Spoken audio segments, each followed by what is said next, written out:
வணக்கம். நான் Vijayakumar. ABN films YouTube channel மூலமாக திரை விமர்சனம் பகுதியில் இன்று உங்களை சந்திப்பதில் மிக்க மகிழ்ச்சி.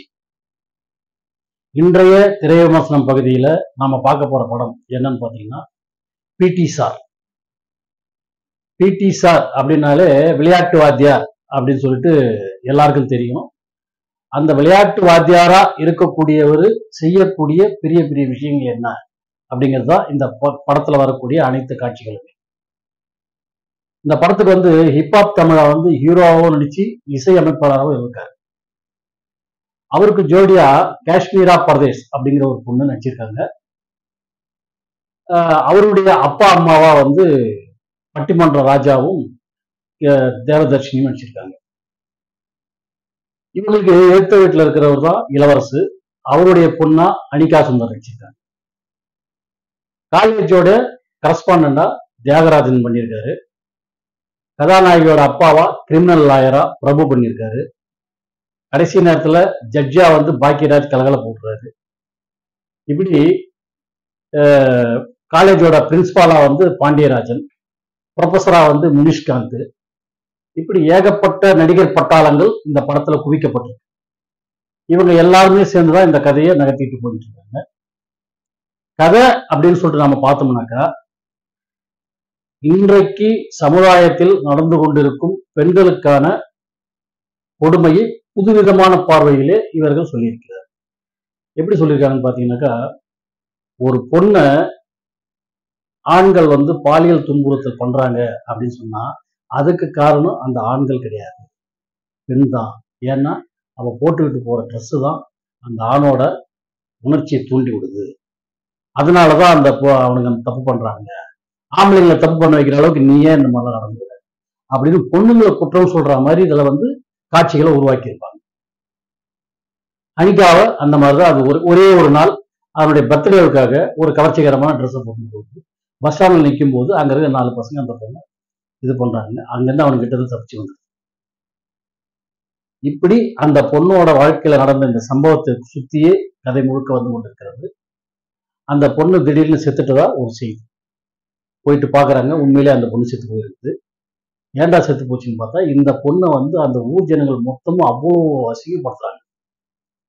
வித்யா இந்த மாதிரிலாம் ட்ரெஸ் பண்ணனால தான் அப்படி பண்ணானுங்க, இந்த மாதிரிலாம் இந்த பொண்ணு மாதிரி நீ வளராது அப்படின்னு அவங்க வீட்டு பொண்ணுங்களை அவங்க கண்டிக்கிறாங்க. பெத்த அம்மாவே பொண்ணை திட்டுறா, உன்னால தாண்டி அவனுங்க உன் கிட்ட வந்தானுங்க, நீ ஏண்டி அந்த மாதிரி ட்ரெஸ் போட்டு போன அப்படின்னு சொல்லிட்டு அம்மா திட்டுறாங்க, அப்பா திட்டுறாங்க, சுத்தி இருக்கிற பொம்பளைங்க திட்டுறாங்க, அக்கம் பக்கத்துல இருக்கிற வீட்டுக்காரங்க திட்டுறாங்க. எல்லாருமே வந்து தப்பே செய்யாத ஒரு பொண்ணை நீ செஞ்சதுதான் தப்பு, நீ செஞ்சதுதான் தப்புன்னு சொல்ல அது மனசு மாறி போயிட்டு செத்து போகும்.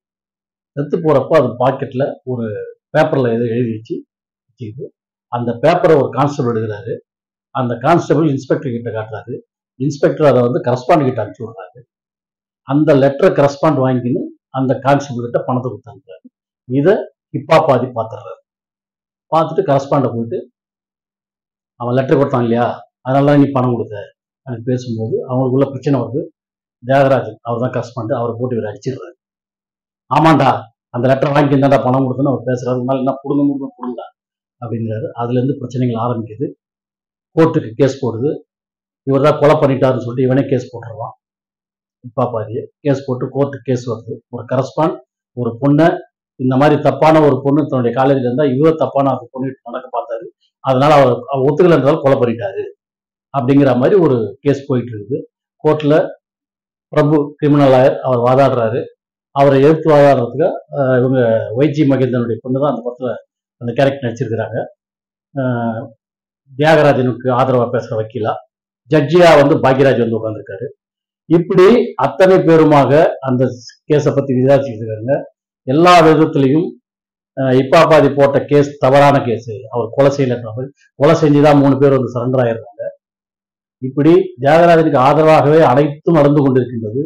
கடைசியில் ஒரு திருப்பத்தை கொடுத்து அனைத்து குற்றங்களுக்கும் அவர்தான் காரணம் என்றும், பெண்கள் காரணம் அல்ல, பெண்களை தவறாக இந்த உலகம் பேசுகிறது, அப்படி பேசாதீங்க, ஒரு பொண்ணு கலெக்டர் ஆயிட்டா, ஒரு பொண்ணு பைலட் ஆயிட்டா, விமானம் ஓட்டுறா, ஒரு பெண்ணு விஞ்ஞானி ஆயிட்டான்னு பெண்களை பெருமையா பேசுற இதே உலகம்தான் பெண்கள் உடுத்தும் ஆடைகளை குறையாக சொல்லி பெண்களை தவறாக காட்டுகிறார்கள்.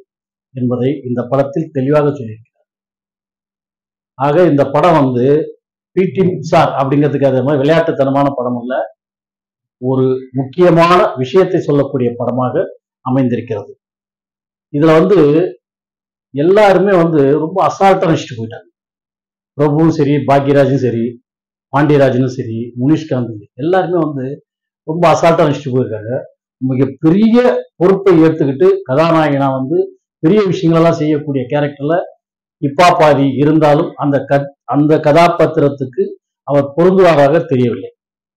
ஏன்னா அவருடைய எந்த பெர்ஃபார்மன்ஸும் அந்த எமோஷனலை காட்டுறதுக்கு உண்டான எதையுமே அவர் காட்டாமே இருக்காரு. ரொம்ப சாதாரணமா வந்து நிற்கிறாரு, சாதாரணமா எல்லாத்தையும் பேசுறாரு. கோபத்தை கூட அவ்வளவு ஹெவியா அவளால் காட்ட முடியல, சந்தோஷத்தையும் அவ்வளவு பெருசா காட்ட முடியல. கதாபாத்திரம் மிக பெரியது. ஏன்னா அந்த கதாநாயகனை சுற்றி தான் படம் பூரா ஓடிட்டு. அதுக்கேற்ற ஒரு கதாநாயகனாக இந்த படத்தில் இப்பா பாதி இல்லை என்பதுதான் ஒரு வருத்தம். இசை அனைத்தும் சிறப்பாக இருக்கிறது, பாடல்களும் சிறப்பாக இருக்கிறது, அனைத்து நடிகர்களும் சிறப்பாக நடித்திருக்கின்றார்கள். கதை ஓட்டமும் விறுவிறுப்பாக செல்கிறது, போட்டு காட்சிகளும் விறுவிறுப்பாக செல்கிறது. கிளைமேக்ஸ் ரொம்ப ரொம்ப புதுமை அப்படின்னு சொல்ல முடியாது, ஆனா நல்லா இருக்கு. ஒரு திருப்பு முனையோட கிளைமேக்ஸை கொடுத்து நல்லா பண்ணியிருக்கிறாங்க. படமும் சிறப்பாக வந்திருக்குது.